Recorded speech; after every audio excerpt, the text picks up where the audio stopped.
According to the biblical story, after the passing away of Joseph, son of Jacob, the Israelites faced ill treatment because a new Pharaoh came to power in Egypt who did not know about Joseph's contributions to the country. The Israelites had grown in number, and the new Pharaoh saw them as a potential threat and decided to oppress and enslave them to maintain control over them. This marked the beginning of the period of slavery and the harsh treatment that the Israelites endured in Egypt for many years. Moses was among the children born during a time when the Pharaoh of Egypt ordered the elimination of all Hebrew baby boys. To protect him from Pharaoh's soldiers, his mother placed him in a basket and set him adrift on the Nile River. Miriam, his sister, watched over the basket as it floated. Pharaoh's daughter discovered Moses when she went to bathe in the Nile River. Recognizing that he was a Hebrew child, she decided to adopt him as her own and named him Moses, meaning drawn from water. Miriam approached the princess and offered to find a Hebrew woman to nurse the baby. The princess agreed, and she brought Moses' own mother to care for him. He grew up in the palace as an Egyptian prince. Moses became aware of his Hebrew heritage and was bothered by the oppression of his people as he grew older. One day, he intervened in a fight and ended up taking the life of an Egyptian who was mistreating a Hebrew slave. On another occasion, he tried to intervene between two Israelites who were fighting. They asked if he intended to take their lives as he did the Egyptians. This meant that Moses' act about the Egyptians was known. Fearing for his life, Moses fled to the land of Midian. He married Zipporah, Jethro's daughter. They had two sons together, named Gershom, meaning, I have been a stranger in a foreign land, and Eliezer, meaning, God is my help. Moses worked as a shepherd, taking care of Jethro's flock. It was during his time in Midian that Moses had an encounter with God. While tending to the sheep on Mount Horeb, he saw a burning bush not consumed by the fire. God spoke to him from the burning bush, commissioning him to go back to Egypt and deliver the Israelites from slavery.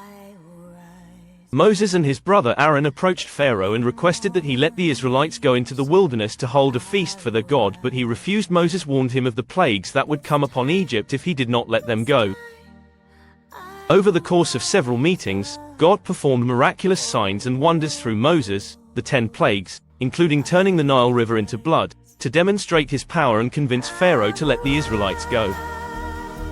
Before the final plague, Moses informed Pharaoh that all the firstborns in Egypt, including Pharaoh's son, would pass away unless the Israelites were released. Pharaoh still refused, leading to the final plague. God ordered the Israelites to slaughter lamb without any defects and use its blood to mark the doorposts of their houses.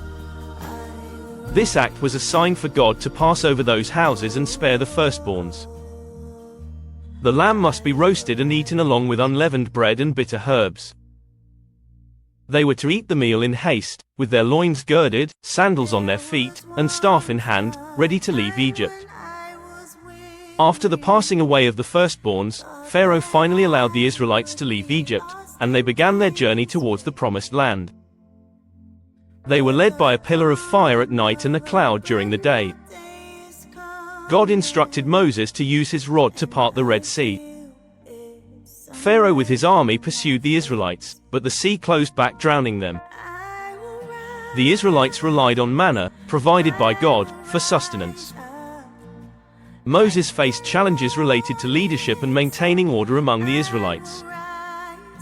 They had to defend themselves against attacks from hostile tribes, such as the Amalekites. The Israelites tended to engage in idolatry. They frequently complained and grumbled about their circumstances. Moses remained steadfast in his faith and led the Israelites through the wilderness for 40 years, during which he received the 10 Commandments, the law from God on Mount Sinai, establish a covenant and give the Israelites a moral and legal framework. Before his passing, he passed on leadership to Joshua and delivered a farewell address to the Israelites, reminding them of God's faithfulness and urging them to remain faithful to him. He was not allowed to enter the promised land because of an incident of disobedience in which he struck a rock twice instead of speaking to it as God had commanded, but he was able to see it from a distance. Moses lived for 120 years. The Bible tells us it was on Mount Nebo in the land of Moab where God buried him in a valley, but his exact location is unknown. Despite witnessing numerous miracles and experiencing God's provision, the Israelites often struggled with doubt, a lack of faith, and disobedience, which led them to wander in the desert for 40 years. Moses is a model of servant leadership. He often put the needs of his people above his own and demonstrated humility and perseverance in the face of challenges. The Exodus signifies the themes of liberation and the quest for freedom, illustrating that faith can lead to deliverance from oppression. If God has a purpose for you, He will miraculously protect and provide for you. He can also use you with your flawed character. Moses' impact extends beyond his lifetime, influencing religious thought and ethical frameworks in Judaism, Christianity, and Islam. Thanks for choosing my channel. Please click the like and subscribe buttons to show appreciation for me as a content creator.